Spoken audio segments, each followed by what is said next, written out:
I was so inspired while I was having my devotion. I said, okay, Lord, mainit o malamig, I'll follow your leading. So this morning, I want to share to you this message from Isaiah 54:17. Pag-uwi nyo, basahin nyo po ang Isaiah 54. The whole of Isaiah is so inspiring. Alam niyo kung bakit 8 yung anak ko? Isaiah 54 verse 1 is the message that the Lord gave me. I said, okay, Lord, now if you read Isaiah, you will understand what I'm trying to say. Isaiah 54:17. Although my text this morning is in 17, I want you to read the whole chapter of Isaiah when you go home. Meditate on it and have the Lord have His way and give you His own revelation. Kasi dito ko nakita yung calling ko sa Isaiah 54:1. So you might see your calling in this chapter. There is no weapon that is formed against thee shall prosper. And every tongue that shall rise against thee in judgment thou shalt condemn. This is the heritage of the servant of the Lord. The righteousness is of me, saith the Lord. God bless His word. What a powerful word from God. There is no weapon. Walang anumang sandata ang pwedeng nagawa o mayroon na sisira sa iyo o sasakit sa iyo o siyang pupuksa sa iyo, sabi ng Panginoon. Lahat ng dila na magsisinungaling laban sa iyo ay aking pupuksain. Ito ang inyong mana o this is your heritage. My righteousness, saith the Lord. So walang sandatang pwedeng magapi sa atin, pwedeng magpatumba sa atin, pwedeng saktan tayo. Ano ang mga sandatang ito? Alamin natin. Kasi, ang akala natin sandata ko minsan, yung barel, yung kutsilyo, or any sharp object. But it is not so. So this morning, we are going to learn the different kinds of weapon that the enemy is going to use against us. And I will give you a very relevant example, timely example. Noong April 22 up to May 10, magkakaroon tayo, ongoing na pala, ang tinatawag na balikatan. It is a warfare exercise. Alam niyo kung bakit mayroong balikatan o mayroon tayong war games ongoing ngayon? In all parts, in Zambales, in Palawan, Mindanao, Visaya, and Luzon. Along the coast, inland, coastal. Alam niyo kung bakit? Meron tayong balikatan ngayon, ongoing up to May 10. Kasi, ang administration ni President Marcos, upgraded po yung ating mga self-defense equipment. So, first time na sumali ang Philippine National Police sa balikatan. Sino ba ang kasali, Mamadang? Ang Navy, ang Marine, ang Army, at ngayon ang PNP at saka kasama din ng Air Force. Alam niyo kung bakit? Dahil kailangan malaman ng mga Armed Forces of the Philippines na gamitin yung mga equipments na bago. Bagong jet sa Air Force. So, narinig nyo na yung mga pangyayari dito sa atin na iba't ibang display of airplane. What is the use of a weapon na hindi mo alam gamitin, di ba? What is the use? Meron nga tayong submarine, meron tayong boat, panggera, meron tayong BrahMos, yung missile.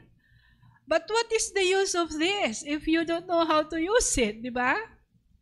So meron tayong balikatan, hindi po tayo naghahanda ng gera, na gaya ng mga nababasa nyo sa social media. No!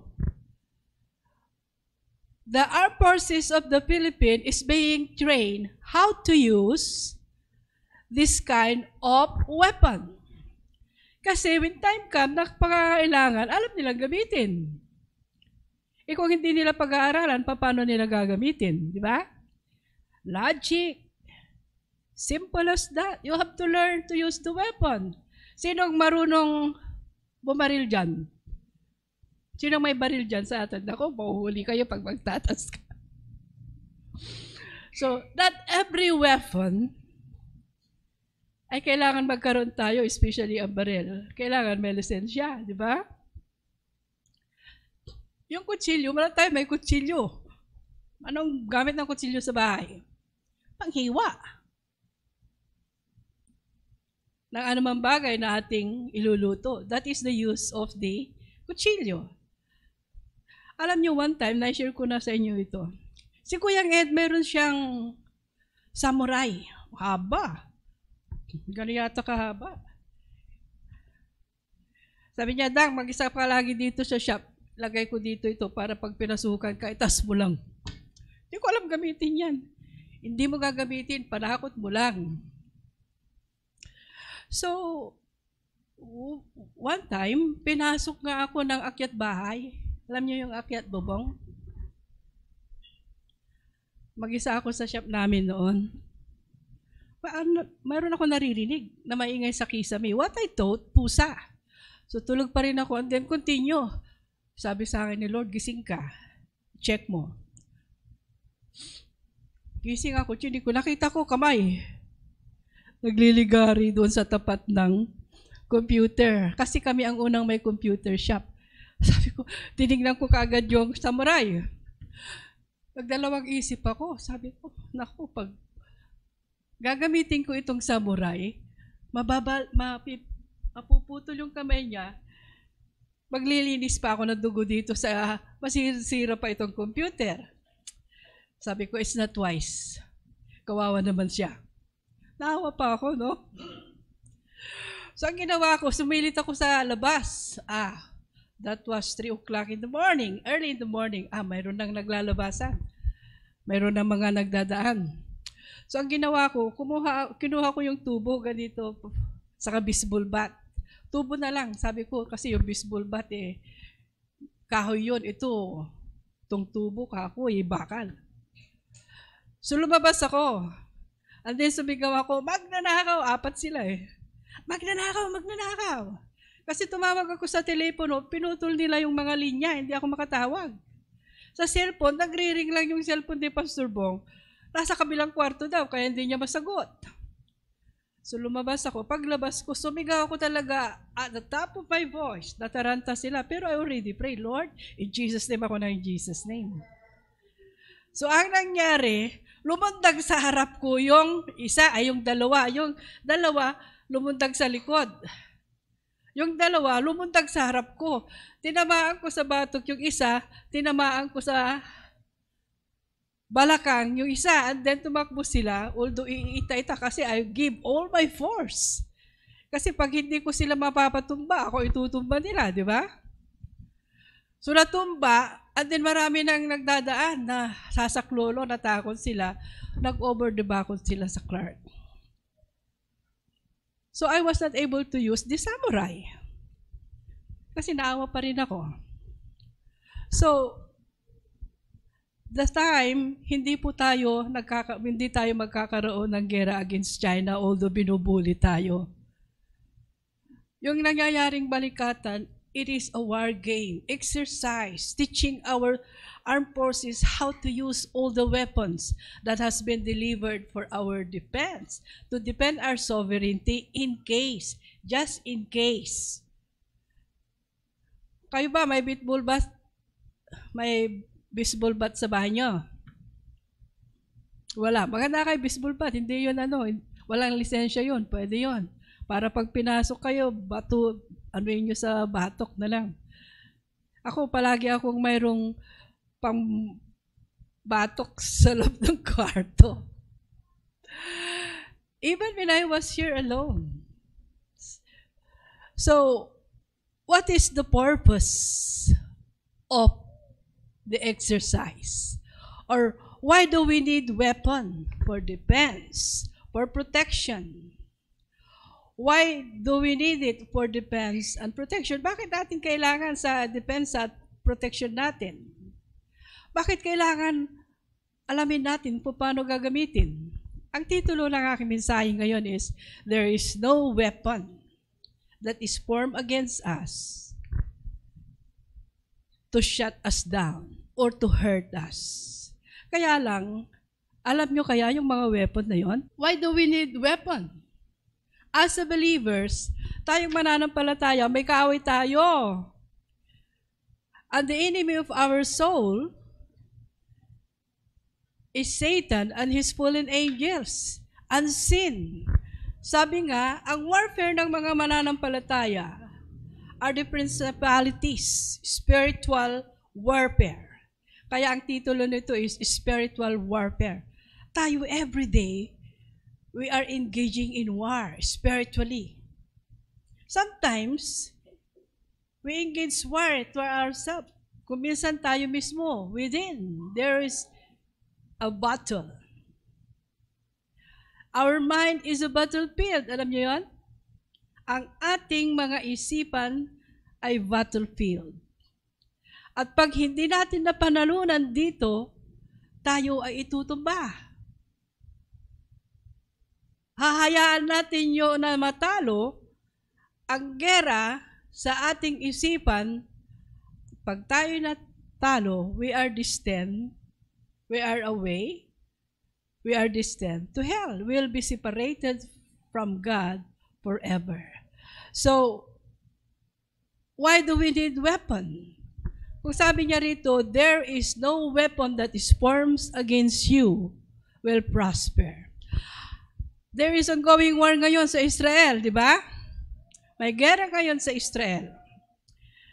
Sa Middle East, Israel is very small. But why is it Israel can defend itself, or its sovereignty, or its territory? Alam niyo kung bakit? Every weapon na sinusupply ng US o binibili ng Israel sa US, ini-enhance. Pinapatindi. Ang ibig sabihin ng ini-enhance, pinapatindi yung higit pa doon sa ginawa. Kaya kahit nagbenta ang US sa ibang bansa, sa Saudi, sa Iran, or any part of the Middle East, at nagbenta sila ng parehong weapon na bininta sa Israel, hindi nila magagapi ang Israel. Bakit? Pag natanggap ng Israel yung weapon na bininta sa kanila, pinapahigit nila yung kanyang kapasidad. They enhance the power to destroy. So kahit na maglaban yung dalawang eroplano na galing sa Amerika, ay hindi nila magagapi ang eroplano ng Israel. Why? Because Israel see to it that their weapon is more powerful than the weapon of their enemy. So every weapon na na-deliver sa Israel ay walang katulad. Sila lang ang mayroon. Ganon kaataas ang antas ng kanilang wisdom, knowledge, and understanding when it comes to enhancing the weapon that will save them from defeat. So pag titignan natin, tayo din ay kailangan natin ng weapon. Kaya lang, pag hindi natin alam ang weapon na binigay sa atin ng Panginoon, magagapit tayo talaga. So why do we need weapon? Because we are living in an evil world. Hindi po gumagandang mundo. Lalong pasama ng pasama. Lalong humihirap. Bakit? It was prophesied. Na-prophesy ito. In the last days, evil will abound, and the love of many shall wax cold. Bakit the love of many, even believers, manlalamig? Kasi, sabi ni Lord, darating siya, wala pa. naumay, nawalan ng lakas. Why do we need weapon?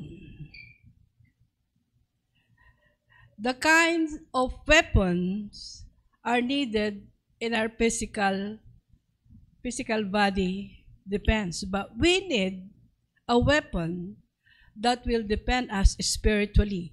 Dahil po yung ating kalaban, powerful sila. They're powerful. They can manipulate us and control us, especially sa temptation. If we are not careful, we'll be like Eve. Sabi ba ni Lord, mamamatay ka? Mamamatay kayo pag kakainin nyo itong apple? Hindi kayo mamamatay.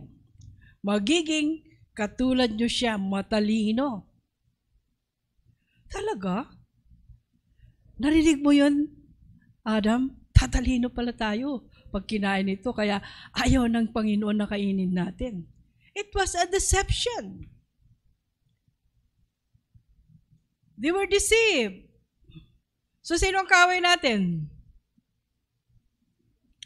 Ang kaaway po natin ay ang diablo at ang kanyang minions, ang kanyang mga fallen angels. Now, if we are not sensitive, if we do not arm ourselves with the armor of God, we can easily be defeated. Marami ang ibabato sa iyo ng kaaway. Pag hindi ka handa at hindi mo alam, tataob ka niya. For we wrestle not against flesh and blood, but against principalities, against powers, against rulers of darkness of this world, against spiritual wickedness in high places. Si Pastor Mac, naririnig natin dito yung mga bagay na gawain ng kaaway. So ngayong umaga, gusto kong ibahagi sa inyo yung sandata para alam niyong labanan ang kaaway.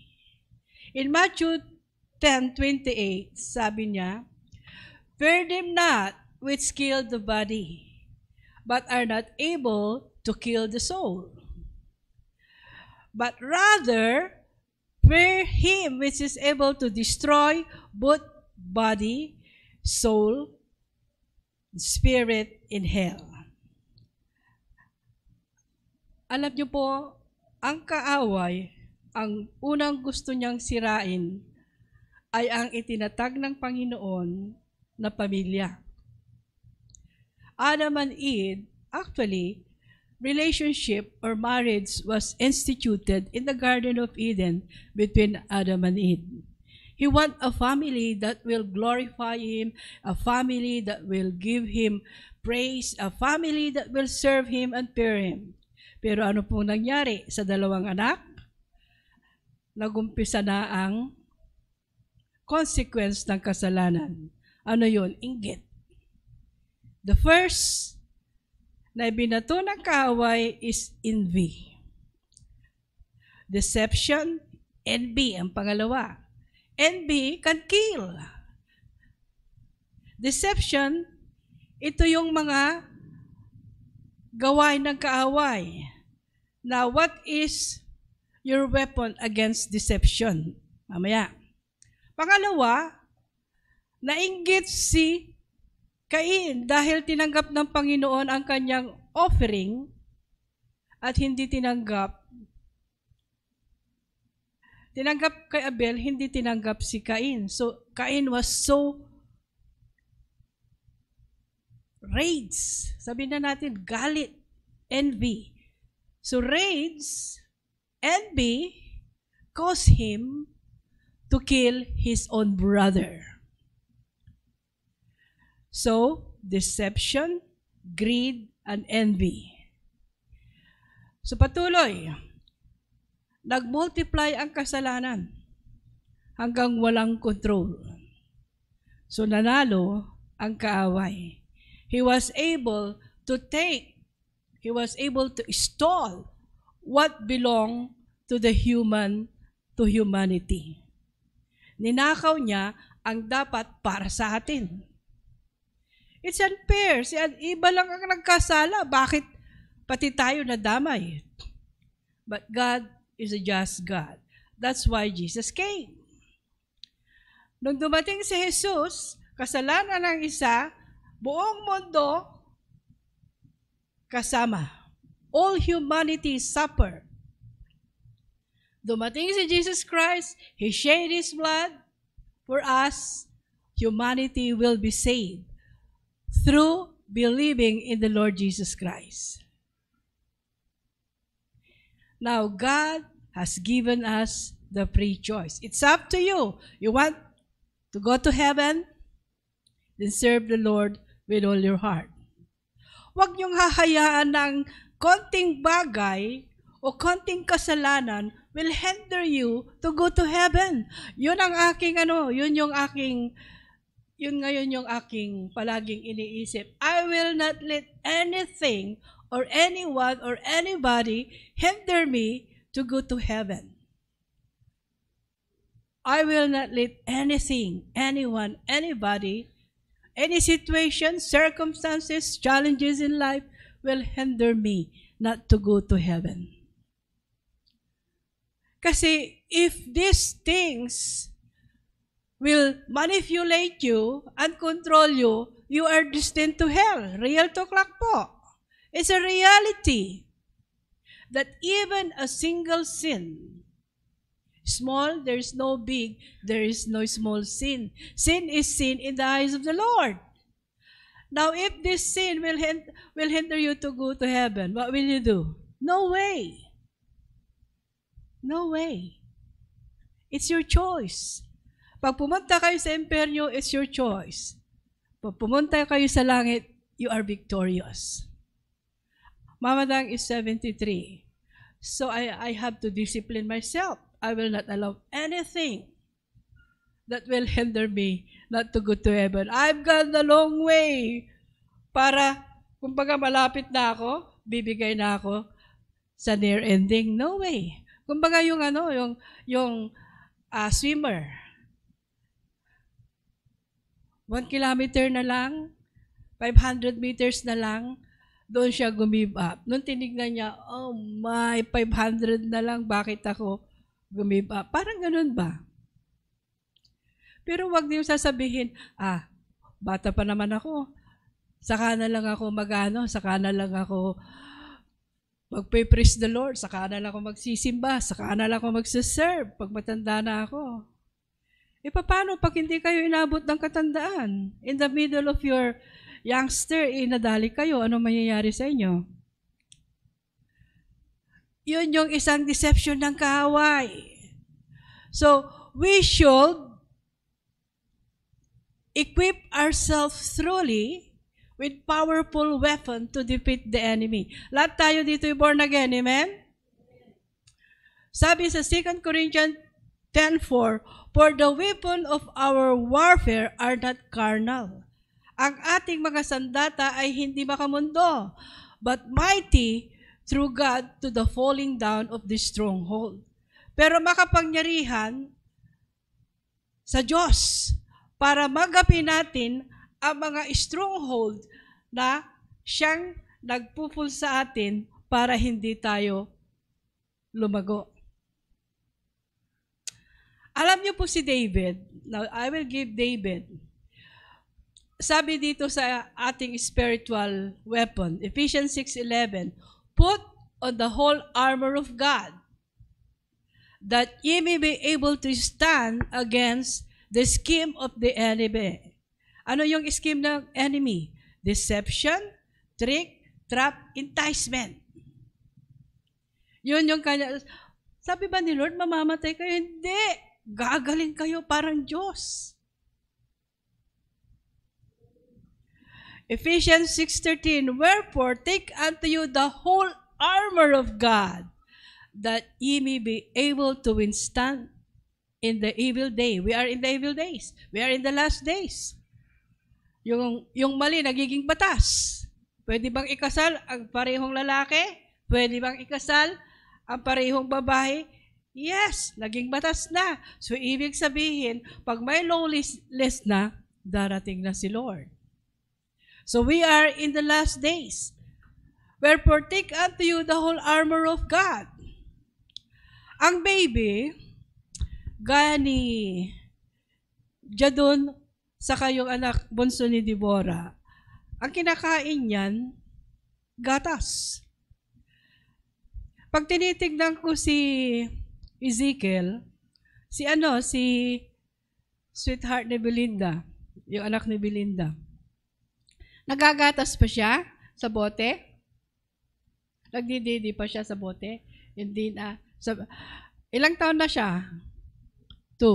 Si Loida, 2 years old, nagdididi pa rin sa breast ko. Itatago niya ako. Magtatago kaming dalawa. Hindi ko alam kung paano ko siya awatin. Kasi hindi na pwede dahil pag 2 years old ang bata, ang madidede niya sa nanay, yung mga, yung mga impurities na ng nanay. It's no longer madedede na niya yung mga nararamdaman ng nanay, gaya masakit ang ulo, masakit ang balaka. Yun ang makukuha niya, matatransfer na sa kanya. Yan? Scientific yan. So sabi ko, paano ko kaya maaawat ito? Sili, ayaw. Alam niyo ang pang-awat ko kay Loida, kaya hindi nagli-lipstick yan. Nilagyan ko ng pulang-pulang lipstick. Sabi niya, may dugo, mama, may dugo. May dugo nga kasi nasusugat na sa'yo. Yun na, ayaw na niya. Kaya kung titignan niyo siya, hindi nagli-lipstick. Kasi natakot siya, yun yung kanyang trauma.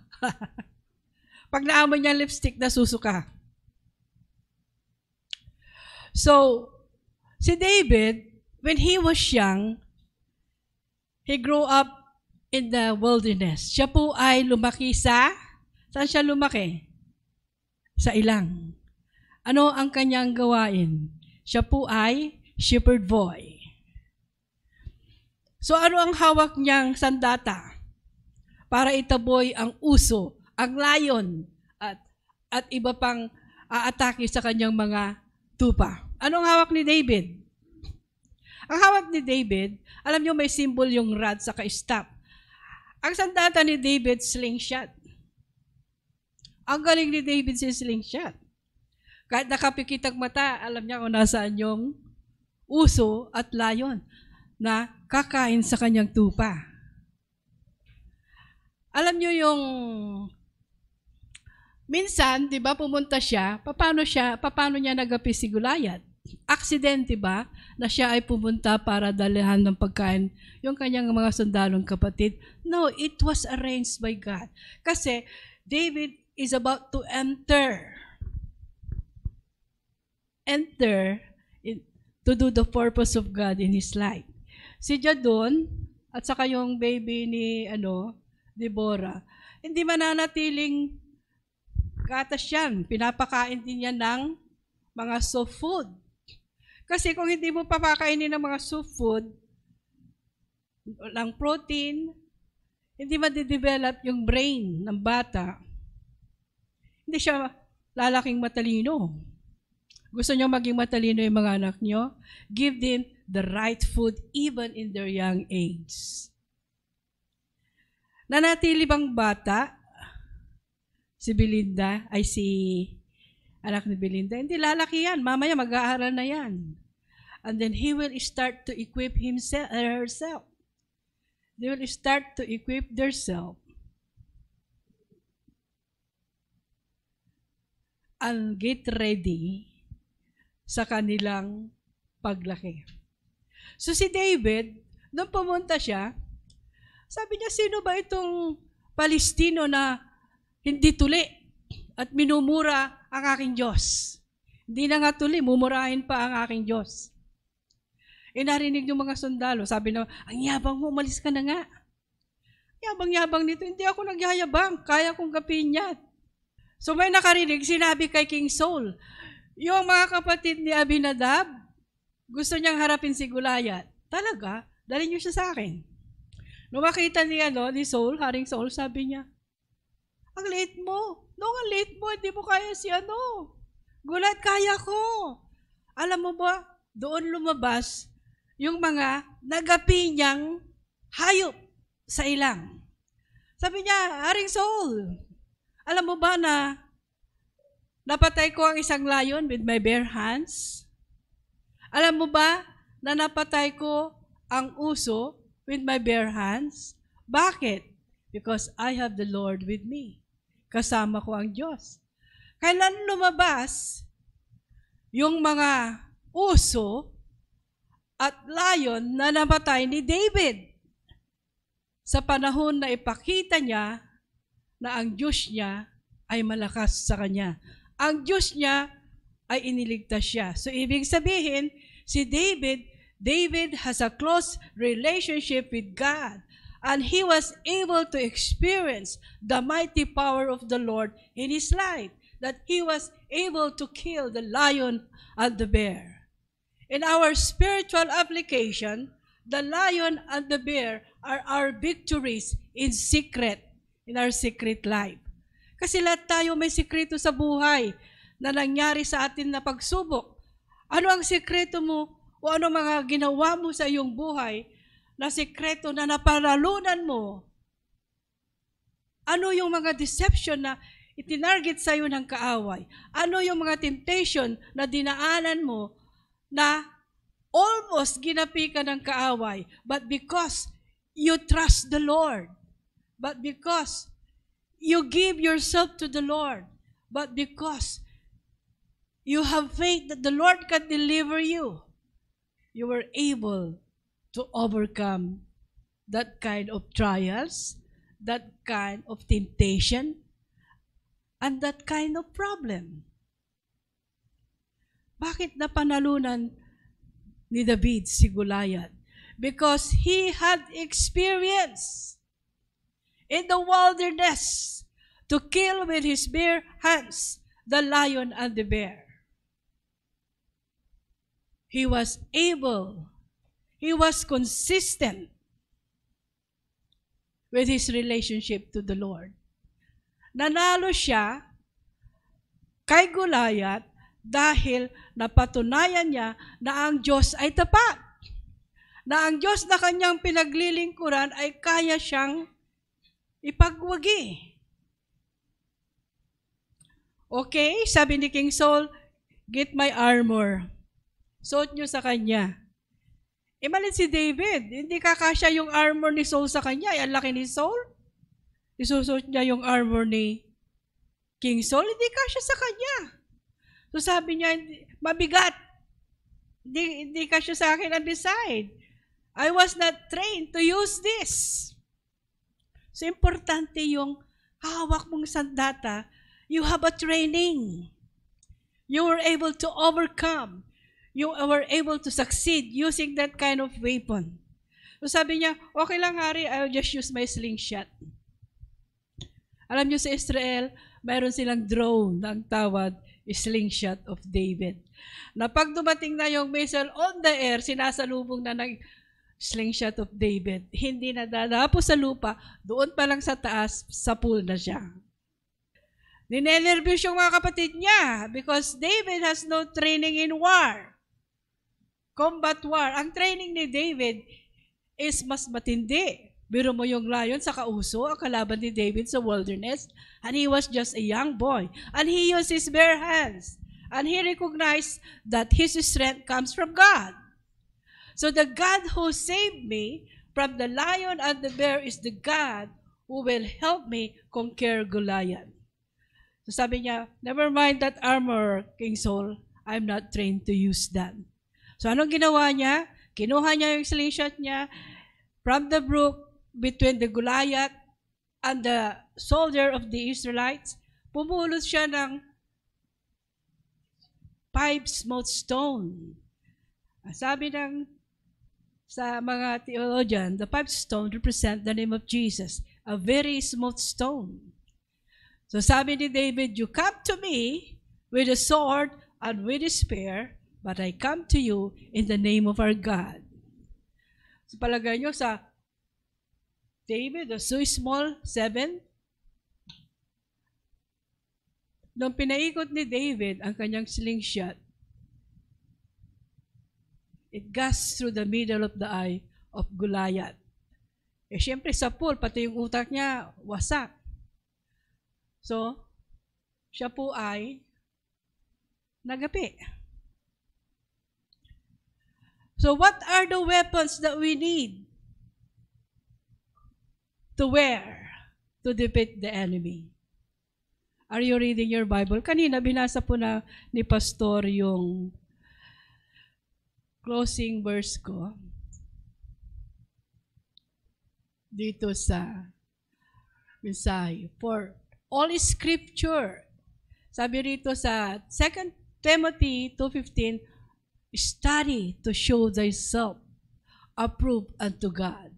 So we need to study the weapon that we are going to wear. Amen? Sa Ephesians 6, all of Ephesians, pag binasa nyo ang Ephesians, makikita nyo doon yung 6:11 up to the last verse, sabi niya rito, put on the whole armor of God. So, ang Panginoon may armor para sa atin lahat. So that you may be able to stand. Kayo ay pwedeng tumayo at gapin ang kaaway ng inyong kaluluwa. Meron tayong kaaway. Gagamitin ng kaaway even our loved ones. Gagamitin ng kaaway kahit na yung kapitbahay natin, sisirain tayo, gagamitin niya ng kasinungalingan, di ba? Ano nangyayari ngayon sa social media? Patuloy na sinisira ng ating presidente, bangag, adik, di ba?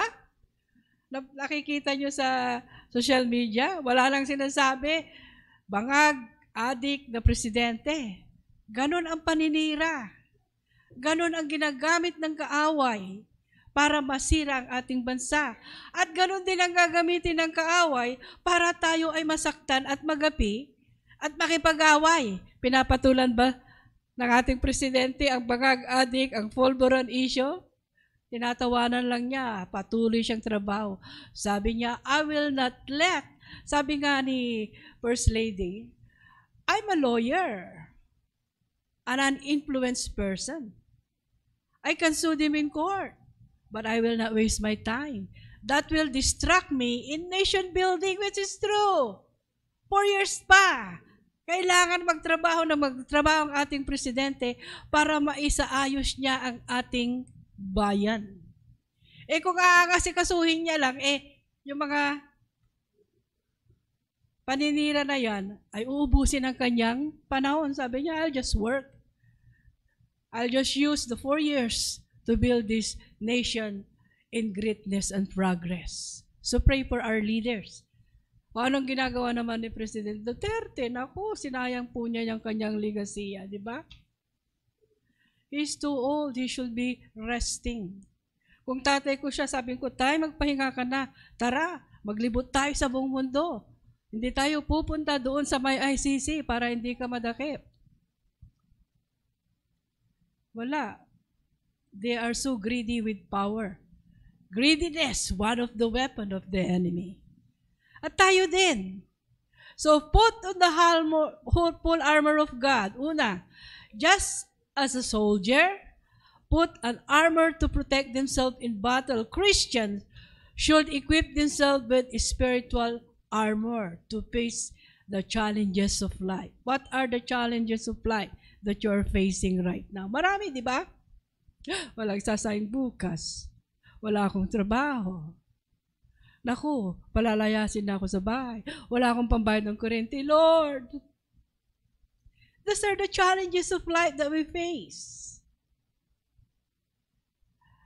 So that you can take your stand against the devil's scheme.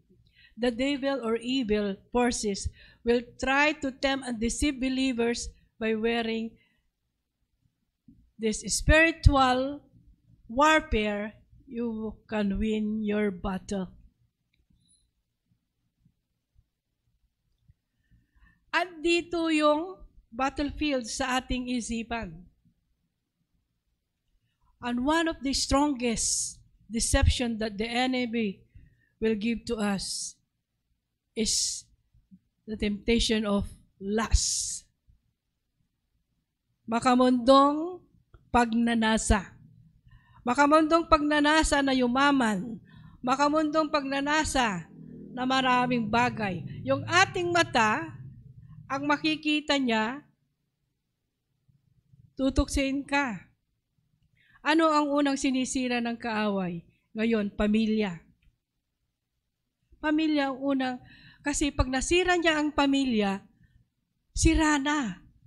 Kasama ang mga anak. Kaya kung ang mag-asawa ay hindi Kristiyano, ano nangyayari ngayon? Kinasal ngayon, after 1 week, hiwalay. Both may asawa. Parang ginagawa nilang laro ang pag-aasawa. They don't know that marriage is the most sacred testament o sacred thing that God instituted in the Garden of Eden. Deception. Hindi na kita kasi mahal eh. Even Christian, yeah. Hindi na kita kasi mahal. Mahal ko na yung nakakita na ako ng mas mahal ko. That is pathetic. Alam niyo kung bakit? Alam mo kanta natin? Teach me to love like you have loved me.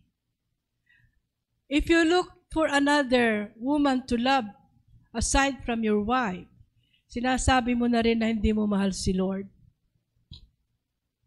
That is not love. You are being deceived. That is lust. Lust of the flesh. Baka mundong pagnanasa. At yun ay isang weapon na gagamitin ng kaaway sa iyo. So anong depensa mo? If you don't have the word. For we struggle not against flesh and blood. Ang kaaway natin yung hindi natin nakikita. Pero nagpapakita sa nakikita natin. Kanino? Kapitbahay mo, chismosa, sinisiraan, kaawayin mo? Sige lang, pass it on, bring it on.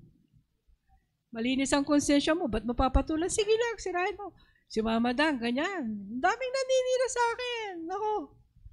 Since the very start, from Clarkview to Humphrey hanggang ngayon. Yung mga iba, nagkamatay na nga sa paninira sa akin eh. Vindicated na nga ako eh. Yeah. I will not mention name, pero may 3 nang namatay. Kung siraan ako, below the belt pa. Did I retaliate? Sabi ko nga sa'yo, pinatawad ko sa 10 beses eh.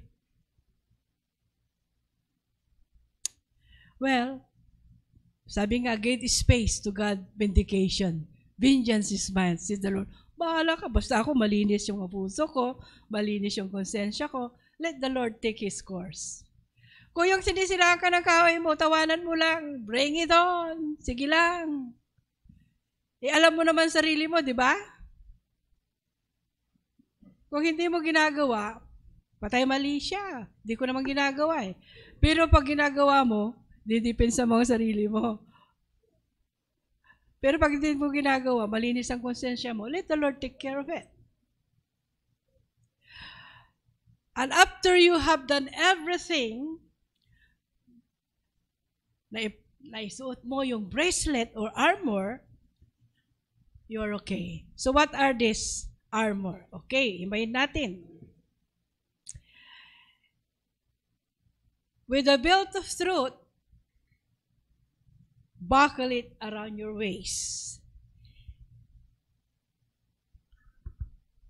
Yung katotohanan ay, ano ang katotohanan na nakita mo sa salita ng Diyos? Sabi niya, ibakol mo, isentron mo sa iyong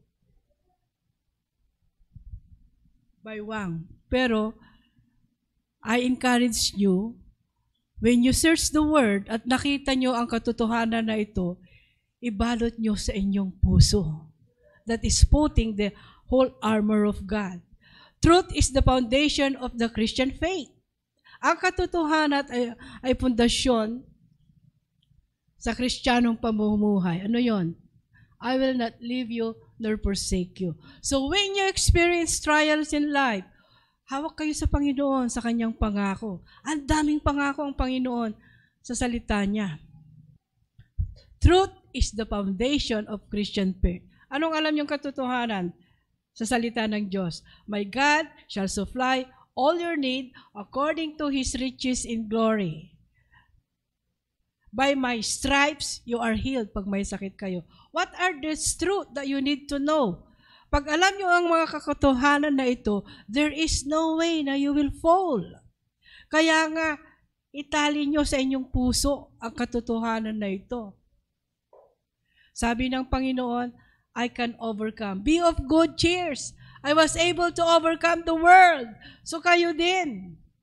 I already shed my blood when I say, it is finished. It is finished. I am a victor. You are a victor. Why? Because I have given you the power and the authority to destroy the work of the enemy. Lahat ng gawain ng kaaway ay naibigay na sa atin ng Panginoon. Ang kapangyarihan na puksain. We already have the power and authority to destroy the works of the enemy. But we need to know, with a breastplate of righteousness in place. Righteousness refers to living in accordance with God's will. It protects the believer's heart and represents moral purity. Pag nag-isip ka, nakita mo ang isang maganda, nag-isip ka na, kasala ka na. Mas matindi nga sa New Testament eh. Sa Old Testament, gagawin mo muna bago ka magkasala. Sa bagong tipan, iisipin mo pa lang, hindi mo pa ginagawa, nagkasala ka na. So which is more better? Diba? Pareho. Na, kasi kailangan mo ng dugo ng hayop. Wala tayong dugo ng hayop. Mahirap lang tayo. Anong ipapatulo natin? But when we are tempted and sin, we have the blood of Christ. If we confess our sin, He is faithful and just to forgive us. Si David, nung nagkasala, hindi na siya umulit. Kaya natin si David, na pag nagkasala tayo, huwag na tayong uulit dahil alam natin ang consequence ng kasalanan. Kaya, pag tayo ay, alam niyo yung breastplate? Alam niyo yung armor? Yung breastplate na kahit na, o yung sa pulis, yung tinatawag na vest, na pag binaril ka, hindi tatagos sa iyong katawan kasi naka-vest ka eh. Sabi niya rito, the breastplate of righteousness will protect believers' heart in all aspect of Christian life and represent moral purity. You live in accordance, moral. Yung mag-isip ka, huwag kang mag-isip nung malalaswang isip.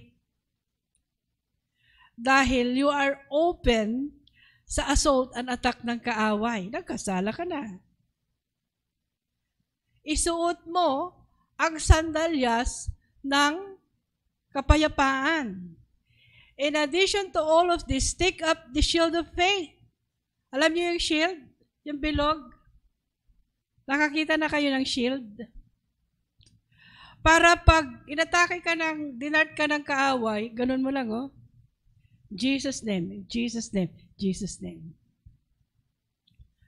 I have experienced the goodness of God in this matter. Ilang beses po ako nung nag-umpisa po ako rito na tinutukan ng barel, inambagan ng itak. Sabi ko, subukan mong iputok yan kung puputok. Pinutok nga niya sa akin, pero hindi naman niya sinentro. Ginanon niya, click! Nung ginanon niya, bang! Sabi ko sa'yo, I have the Lord. Hinuli yun ng barangay.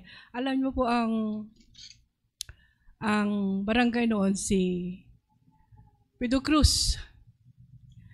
Very involved po kasi ako noon sa community dati. Pero ngayon hindi na, ayaw ko na. Take the helmet of salvation. Yung helmet ng salvation, bakit kayo naka-helmet na nagmumotor? Kasi bawal ang walang helmet. Di ba?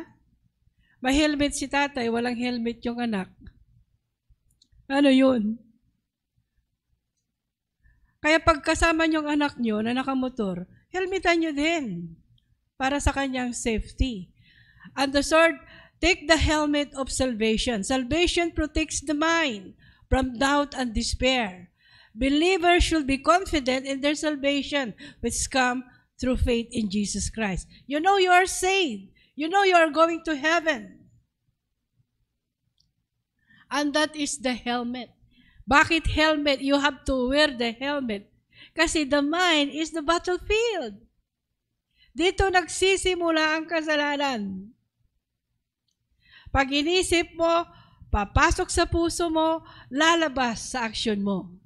So you have to protect your mind, put the helmet of salvation, protect your heart, so that there will be no action of sin. And the sword of the Spirit is the Word of God. Nagbabasa ba kayo ng inyong Biblia? Sabi ko sa inyo, I have a new way of, kaya na nagkakaedad ako. Nagbabasa po ako ng Bible. Pero iba ang sistema ko ngayon, ibang estilo ko. I read my devotion, writing the Word. Kasi pag sinusulat ko, nai-imprint sa aking isipan kasi you have to read it, write it, read it, write it. Mind, heart, action. Ay, dami na akong It's hard, yeah, pero pag ginawa nyo, pag talagang disiplinahin nyo ang sarili nyo, magagawa nyo. Discipline is the most successful weapon, knowing and studying the Word of God. Kahit na 1 chapter a day, kaya nyo yon. Bumili nga ako ng record book, tapos ko na. Malapit na akong matapos sa Revelation. And it is my goal to finish before the end of July. Pang-apat ko ng sulat ito. Gusto nyong hindi kayo maniwala, punta kayo sa kwarto ko, tingnan nyo, ang dami-dami na. So, and the sword of the Spirit, ito yung sword ngayon, in Jesus' name, which is the sword of Spirit, is the Word of God. The Word of God, the Bible, is powerful weapon against temptation, deception. By knowing and applying the Scripture, believers can effectively combat the lies of the enemy. Why? Because the Word of God will help you to discern. Discerner, sabi nga, the Word of God is a discerner of evil scheme. And lastly, and pray in the Spirit on all occasion with all kinds of prayers and requests. Finally, brethren, believers should maintain a constant connection with God through prayer. It is through prayer that they can seek guidance, strength, and protection in every situation. No excuse. Kasi nahiwalay ako sa Panginoon. It's your choice. Pag nagkasala kayo, it's a choice that you have made. It's your choice to disregard the word of the Lord and follow the lust of your flesh. That is the time that you will be deceived, and that the time that you will be defeated, and that will hinder you to grow in knowledge and understanding, in wisdom, in the Word of God. So, I encourage you, brothers and sisters, to study 2 Timothy 2:15. Study to show thyself approved. Kanino? Sa tao? No. Study to show thyself approved unto God. It is God approval. We are not man pleaser. We are God pleasers. A workman that needed not to be ashamed, but rightly dividing the word of truth. The Scripture is given by inspiration of God, profitable for doctrine, for reproof, for correction, for instruction in righteousness, that the man of God may be perfect, truly furnished with all good works. if you study the Word of God, you are clothing the whole armor of God, and you are being perfected in the righteousness of God. Pero, if you don't know anything about the Word, then you don't have a weapon to overcome the deception of the enemy. The only thing that will make you a victor, an overcomer, is when you put the whole armor of God. Clothe yourself so that the dart of the enemy, the fiery darts, will not get through you, because you can say, in Jesus' name, I have the Word. In Jesus' name, I have the promise. In Jesus' name, I am a victor. There's a new song that gusto kong aaralin ng music team. I speak the name of Jesus. The name of Jesus is powerful. The name of Jesus speak healing. The name of Jesus speak protection. The name of Jesus speak love. When you put the whole armor of God, is clothing, posing, securing yourself with the Word. Kaya, anuman ang ibato ng kaaway sa inyo, ay hindi kayo tatalaban. Why? Because you wear the armor. The armor will protect you, and the armor is the Word of God. Did we receive something today? Hallelujah. Shall we all stand up?